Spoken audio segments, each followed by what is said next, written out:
Now, Australians are bombarded with television ads every day. It's how we pay the bills. But some can rub us the wrong way. They certainly can. So far this year, there have been a record number of complaints against several now infamous commercials.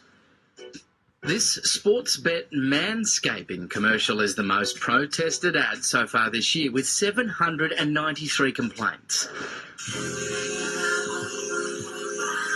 Oi, Romeo! Bet on NRL this week with Sportsbet. The ad was banned.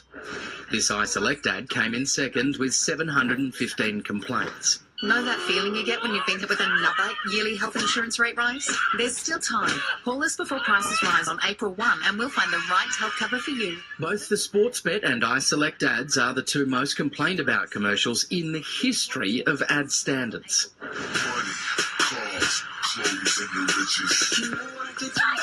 No, I'm a kitty cat, silly. No, Tiger!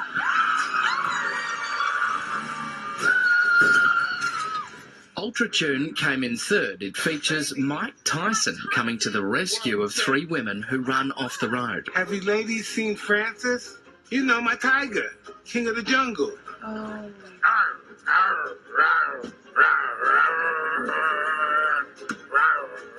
Despite the ad being cleared by the watchdog, it managed 134 complaints.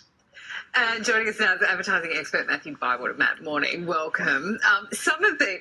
I suspect you advertising people sort of push the envelope a bit. Some people know they're playing with fire. You don't pay for Mike Tyson to be in a commercial and expect it not to be a bit controversial.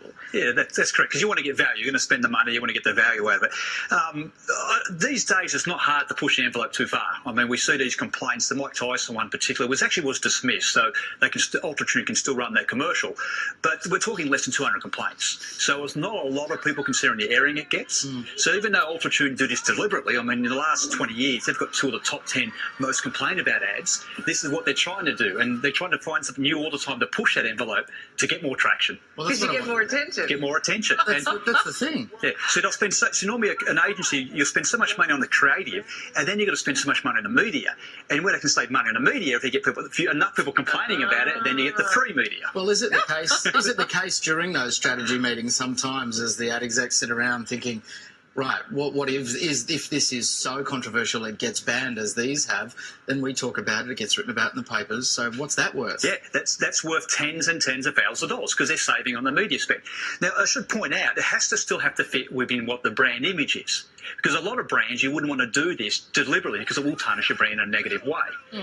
But certainly there's a lot of free media to be had by getting that sort of protagonistic approach and getting people to spread it and share it and get a little bit of outrage and the other people saying, oh, I don't think it's so bad. So it gets the conversation going. And like this Sportsbet one that we've been running all morning with the bloke shaving and manscaping and slipping. I mean, know your audience. That's sort of aimed Sportsbet.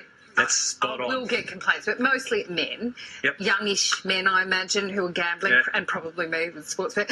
But it's aimed at a demographic. So should we all be offended by this all the time?